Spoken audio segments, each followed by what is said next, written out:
आज का अपना टॉपिक है आवेश के मूलभूत गुण। इसके अगर गुणों में लें तो अपने इसका जो प्रथम गुण है वो ये कि आवेश अदिश राशि है।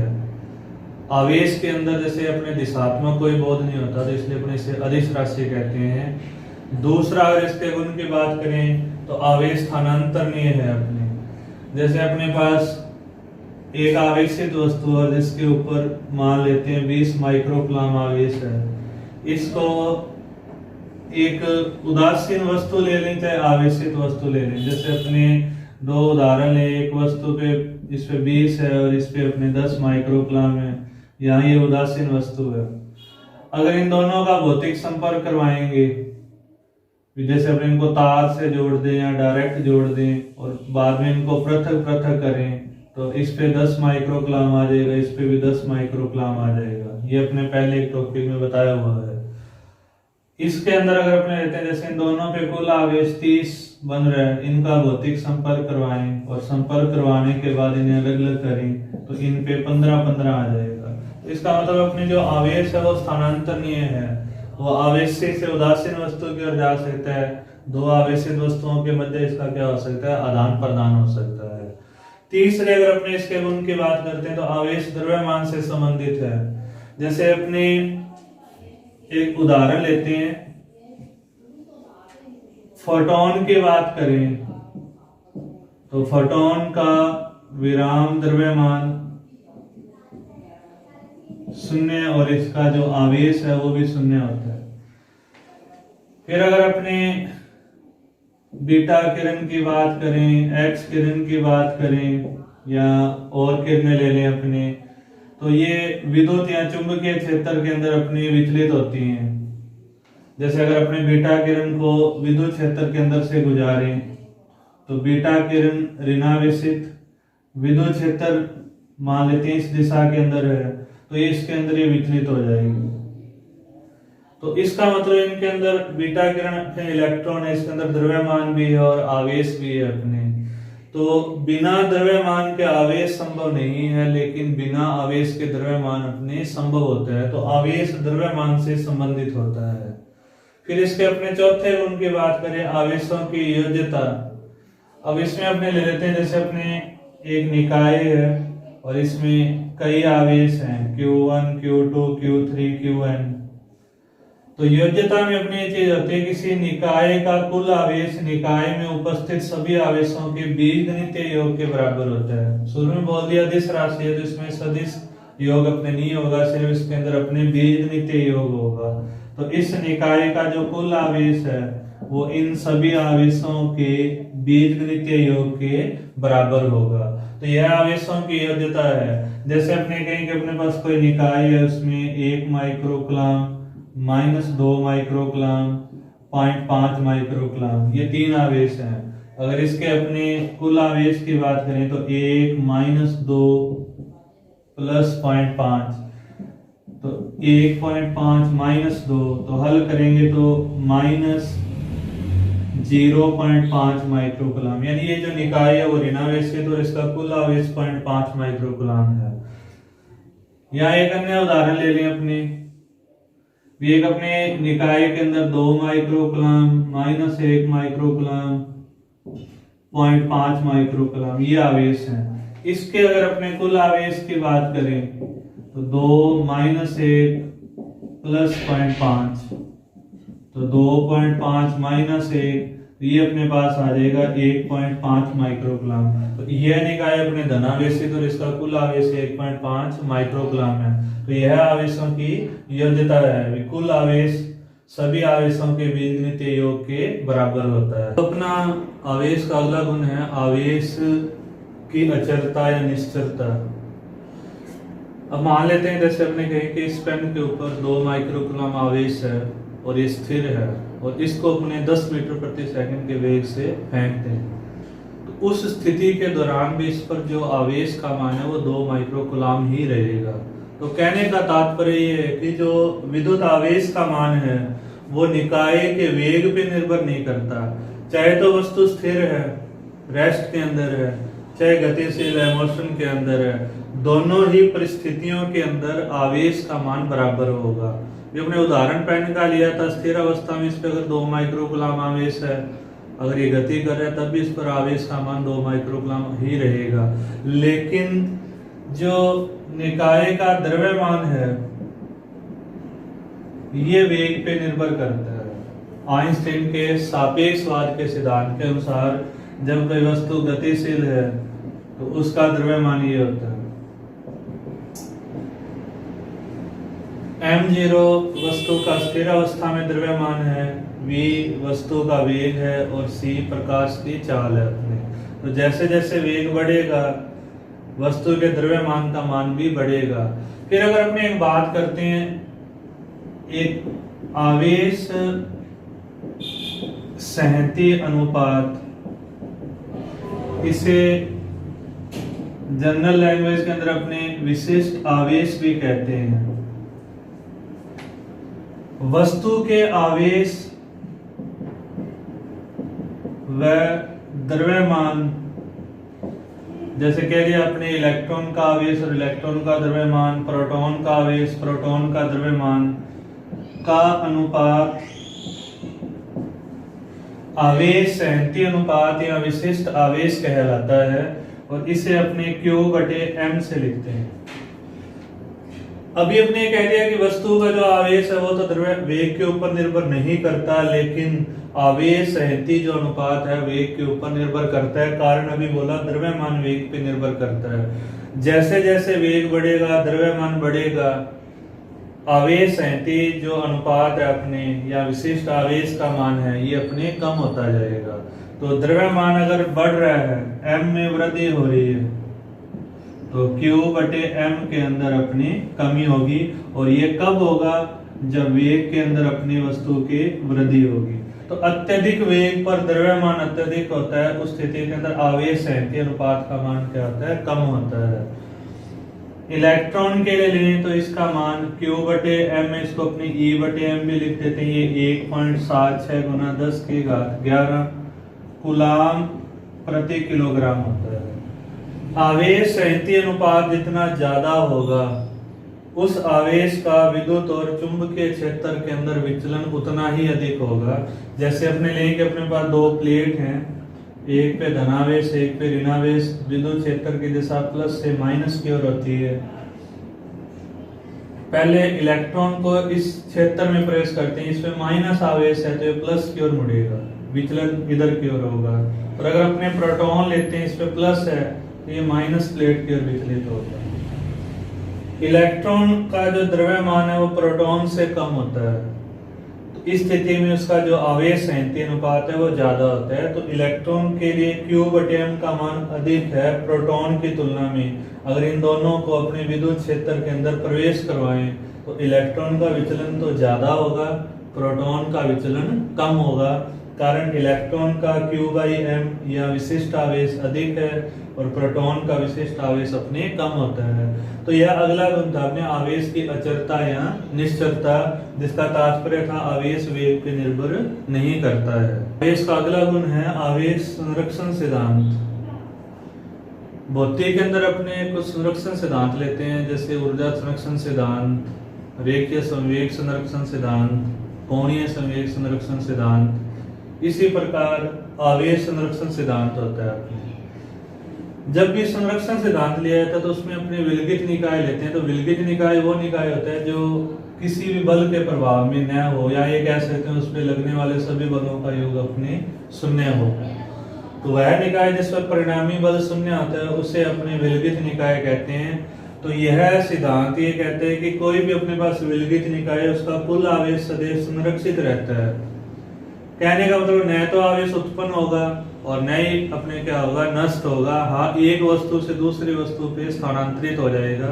थोड़ी देर पहले जैसे हमने उदाहरण ले रहे थे, एक वस्तु पे 20 माइक्रोकूलम आवेश है, एक पे 0 है, इनका भौतिक संपर्क करवाया तो संपर्क के बाद दोनों पे 10-10 माइक्रोकूलम आवेश आ गया।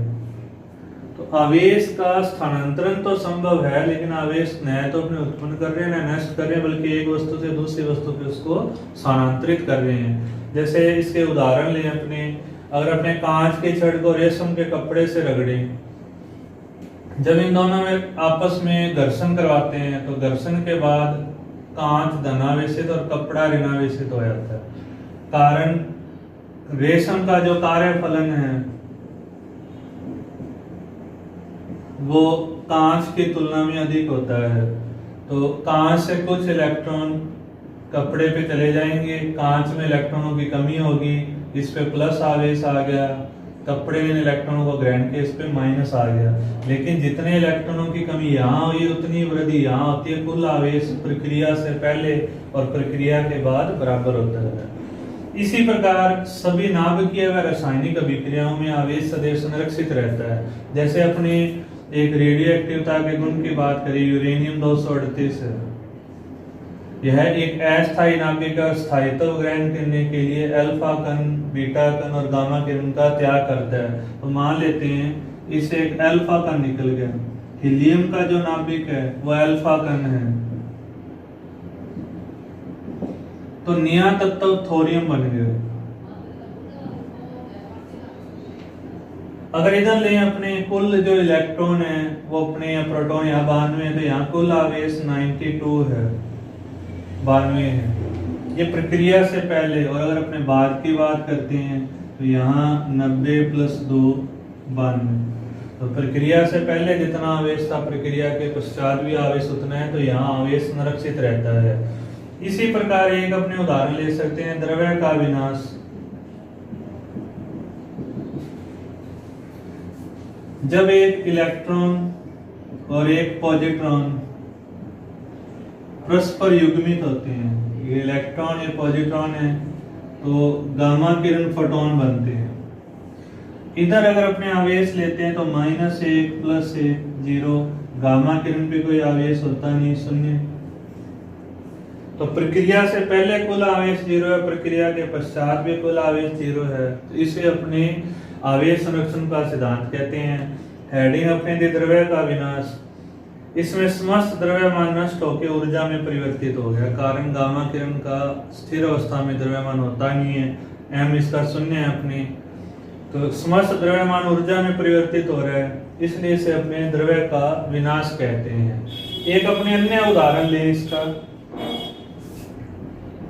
युग्म उत्पादन।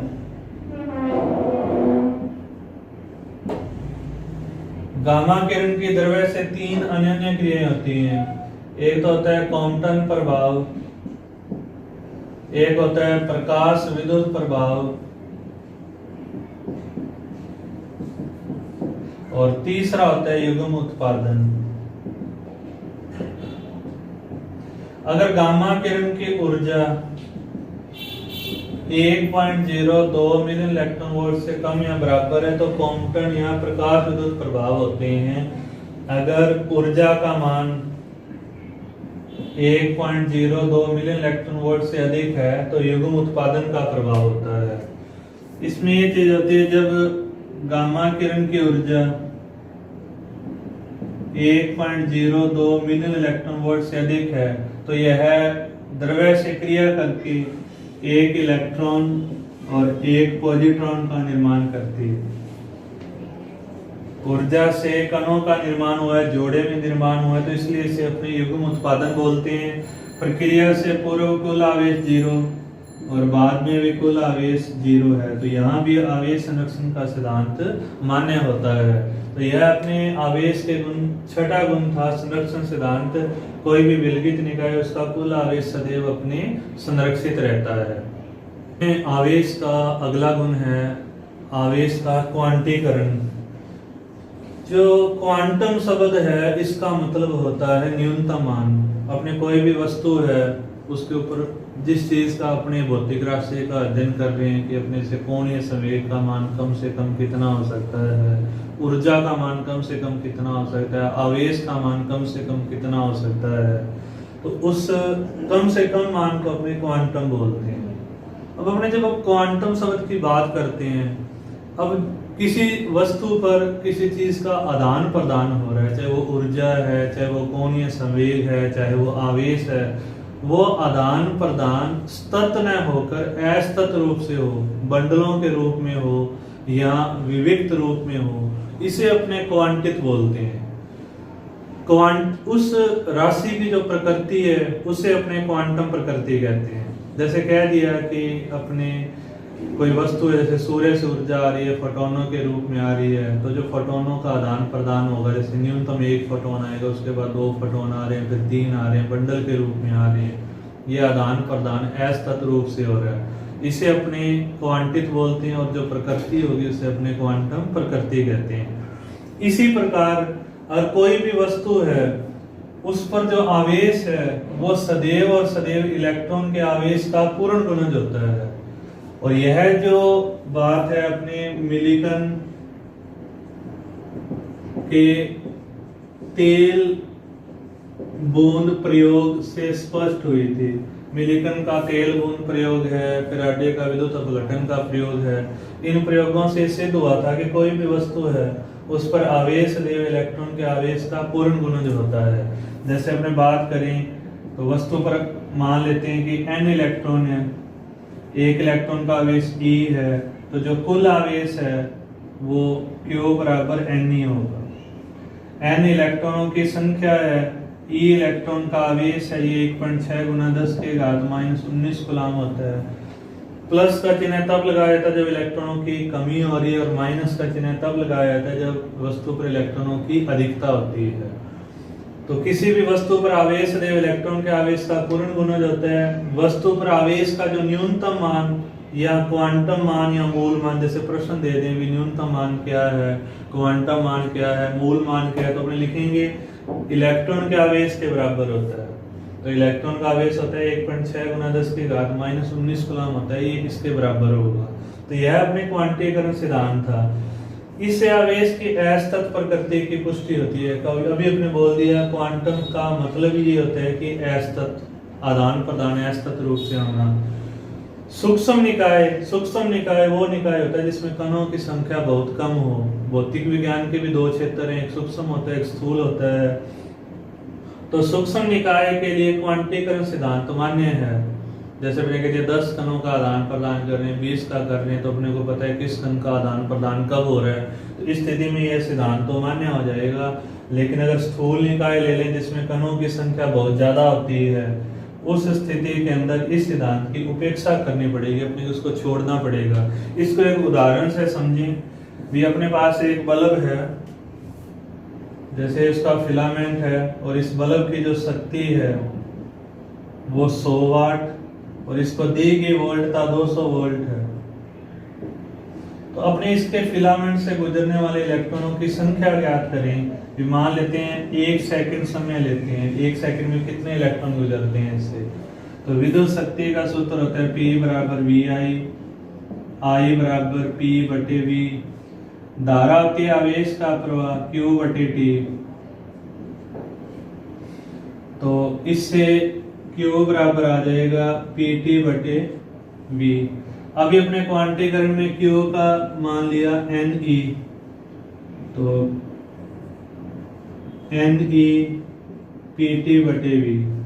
तो इससे N का मान आ जाएगा PT अपॉन EV। इस उत्तर के अंदर अपने ये मान लिखें तो N बराबर 100 गुना 1 बटे 1.6 गुना 10 के घात -19 गुना 200। इसको अगर अपने हल करते हैं तो ये 3.1 गुना 10 के घात 18।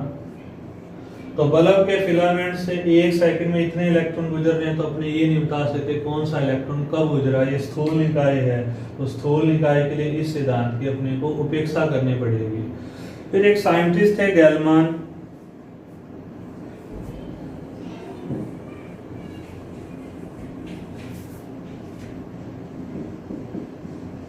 गैलमान ने कहा था कि जो भी अपने मूल कण हैं, जैसे इलेक्ट्रॉन है, प्रोटॉन है, न्यूट्रॉन है, ये अन्य कणों से मिलके बने हुए हैं। जैसे जिन मूल कणों से मिलके बने हुए हैं उन कणों को इन्हें क्वार्क नाम दिया, और प्रकृति में कुल 6 क्वार्क कण हैं।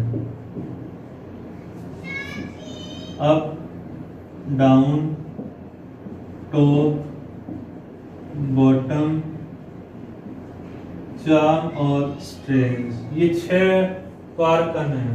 और जैसे गैलमान ने कह दिया जैसे अप और डाउन है, तो अप का मान तो 2/3 ही, और डाउन का मान -1/3। अगर अपने ध्यान देखें तो ये जो आवेश है वो इलेक्ट्रॉन के आवेश का पूर्ण गुणज नहीं है, ये 0.67 है, ये 0.33 है। तो यहाँ ये सिद्धांत जो क्वांटीकरण का सिद्धांत है ये मान्य नहीं है। जैसे एक उदाहरण स्वरूप लेंगे, जैसे प्रोटॉन है, गैलमान के अनुसार लें, जो प्रोटॉन अपने हैं वो 3 क्वार्क से मिलके बना हुआ है। इसी प्रकार जो न्यूट्रॉन है ये भी 3 क्वार्क से मिलके बना हुआ है। प्रोटॉन का क्वार्क संगठन लें तो ये अपने अप और डाउन है। जैसे अप का मान 2/3 अप का मान 2/3 -1/3। इसे अगर अपने हल करते हैं तो ये मान +p आता है। तो प्रोटॉन का आवेश इलेक्ट्रॉन के बराबर होता है और ये धनावेशित होता है। न्यूट्रॉन की बात करें तो अप डाउन और डाउन, इसमें ये 3 क्वार्क होते हैं।